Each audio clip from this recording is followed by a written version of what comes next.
MMA is basically mixed martial arts. It combines a lot of different martial arts, so stand-up martial arts, with the sort of ground fighting sports, and it brings them all together.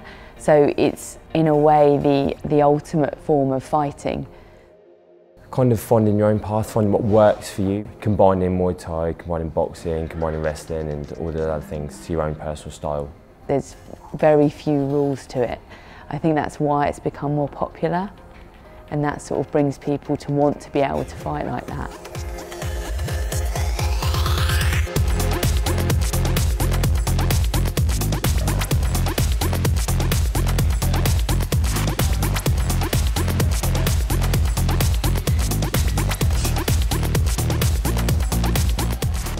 I think it's exciting because you just don't know what's going to happen in a mixed martial arts fight. Like, it could stay standing, you know, people can have a massive brawl, or it can get to the ground and get really sort of like ground and pound and get really bloody. People just like watching people getting beaten up, so I think it's exciting to watch. So definitely I think that's what draws people into MMA.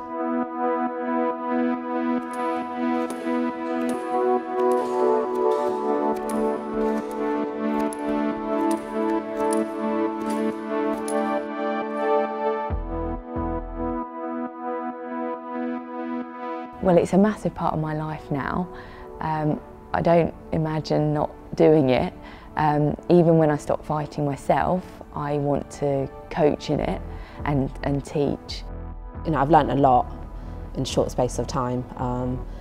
Not just obviously learning the actual techniques, but learning that, you know, meeting different people, like, it's given me the sort of the confidence.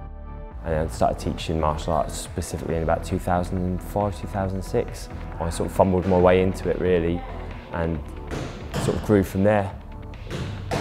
But I've always had love for combat sports, so it's just natural progression really. Probably the most important thing is the friendliness and the approachability of instructors and the other people you train with. I think you need to look after each other a bit. I think if it gets too intense, people would get injured. You know, if it's too intense from the beginning, people definitely won't come back. They'll be like, oh, I can't do this, it's not for me, this is for more experienced people. That's not true.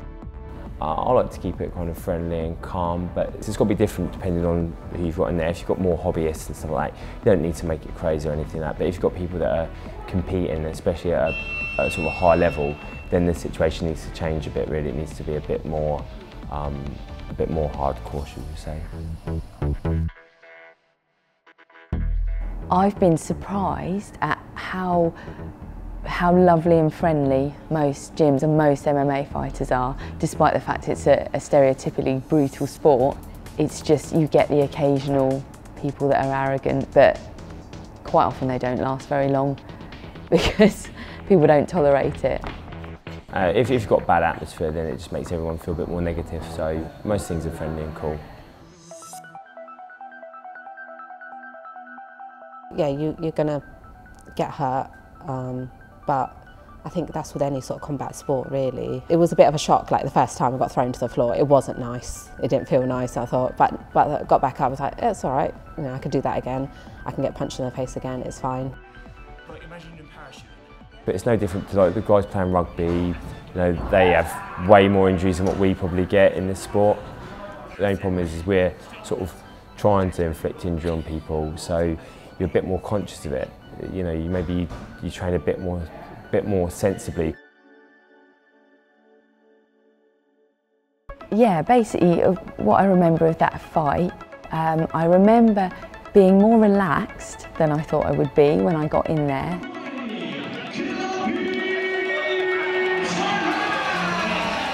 She nearly knocked me out in the first round, and all I remember is my legs going and everything going quiet and slow motion. It was really bizarre, and as soon as I hit the ground it was like I just woke up, and then I realised I was fine and just carried on. And in the second round, after being dropped, I just thought I want to go to the ground, so I picked her up and dropped and slammed her on the ground, and that's where she managed to get that.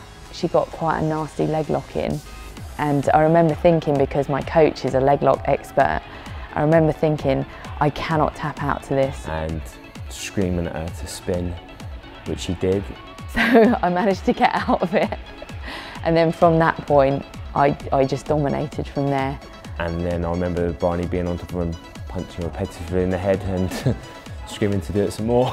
And then I remember just kind of picking her up at the end and apologising for hitting her in the head so much. And then just feeling like exhilaration really, that I'd realised I'd just won my first pro fight.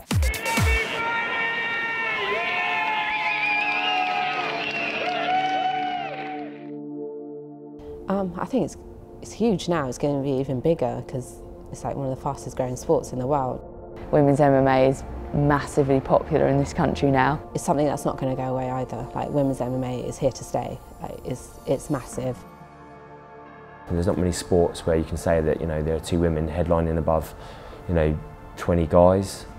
I must admit, when I came into it, I expected it to be tough. I didn't expect to be taken seriously.